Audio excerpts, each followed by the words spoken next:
안녕하세요. 화난 아빠입니다. 오늘도 저는 정말 진짜 화가 납니다. 그리고 참아선 안 되는 이야기를 하려고 합니다. 이건 그냥 짜증나는 일이 아닙니다. 내 아이가 아픈 걸 알면서도 어린이집에 보낼 수밖에 없는 현실. 이거 지금 대한민국이 만든 거 아닙니까? 누가 그랬습니다. 애 키우는 게 제일 힘들다고. 맞습니다. 근데 진짜 힘든 건 아픈 아이를 울면서 등원시킬 수밖에 없는 이 현실입니다. 그럼 시작합니다. 중간에 구독, 좋아요, 알림 설정으로 화난 아빠에게 힘을 주세요. 애가 또 아팠습니다. 매주 반복되는 악순환. 이번 주도 그렇습니다. 열이 38.5도, 기침, 콧물, 울음. 근데요, 어린이집 안 가면 누가 돌봐요? 나는 출근해야 되는데 결국 해열제 먹이고 보냅니다. 그리고 또 다른 집 아이한테 옮깁니다. 그 아이도 또 아픕니다. 그 집도 또 해열제 먹이고 보냅니다.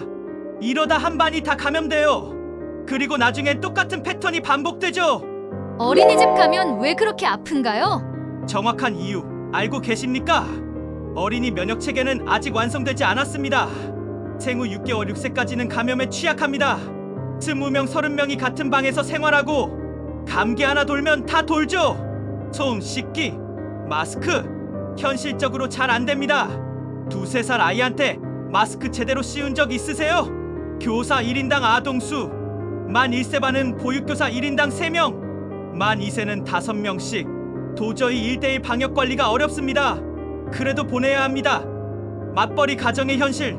근데 왜 이렇게 알고도 보내냐고요? 그럼 안 보내고 누가 봅니까?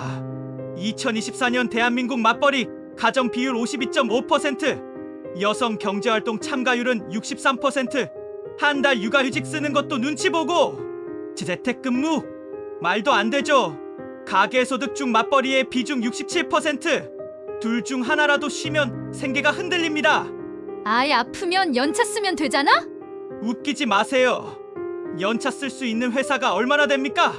부장 눈치, 팀 분위기, 업무 공백, 결국 어쩔 수 없이 보냅니다. 그럼 어떻게 해요? 저도 보냈습니다.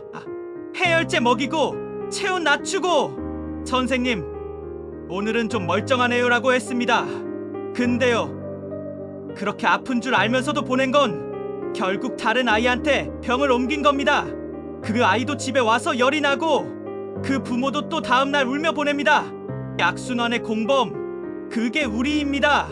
어린이집은 방역 강화를 안 하나요? 일부 어린이집은 최선을 다합니다. 소독도 하고 환기도 시킵니다. 근데 대부분의 곳은 인력도 예산도 부족합니다.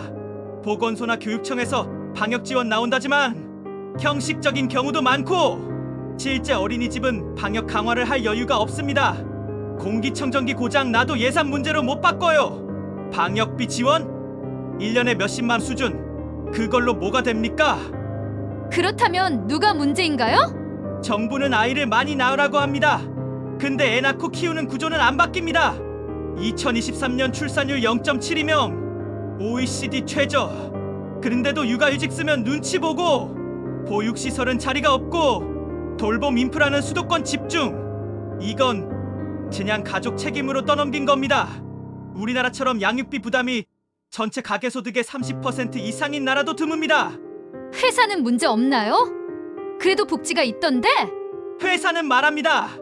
아이 때문에 조퇴한다, 육아로 인해 빠진다, 한두 번은 봐줍니다. 근데 자주 그러면 평가에 영향 줍니다. 우리 회사는 회의 시간에 애가 아파서 병원 간다고 하면 그걸 꼭 지금 가야 해? 라고 묻습니다. 그래서 부모들은 점점 입을 닫습니다. 무표정으로 일합니다. 속은 터지는데 말 못합니다. 그럼 어떻게 하란 말이에요? 이제 말만 하지 말고 진짜로 바꿔야 합니다. 내 아이만 중요하지 않습니다.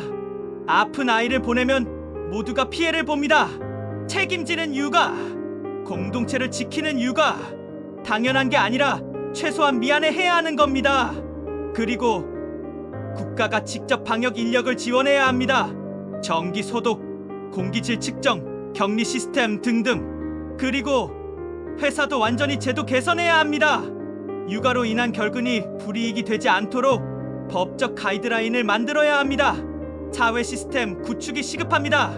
탄력 근무, 재택, 시간제 근무 등 현실적인 대안이 도입돼야 합니다.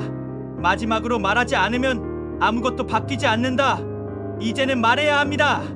애가 아파도 보낼 수밖에 없는 현실. 이건 이상한 겁니다. 그 이상함을 어쩔 수 없다고 받아들이면 우리는 평생 이렇게 살아야 합니다. 화내야 합니다. 불편하다고 말해야 합니다. 우리 애가 아픈데 왜 우리가 눈치를 봐야 합니까? 마지막 한마디 하겠습니다. 오늘도 딸아이는 아픕니다. 하지만 내일도 어린이집에 갑니다. 이 현실이 바뀌기 전까지 우리는 또 해열제와 출근길을 고민할 겁니다. 근데 그게 진짜 정상인가요? 이제 바꿔야 합니다. 그래야 내 딸도 옆집 아들도 모두가 살 수 있습니다. 이젠 말합시다. 우리 바꿀 수 있습니다. 지금까지 화난 아빠였습니다.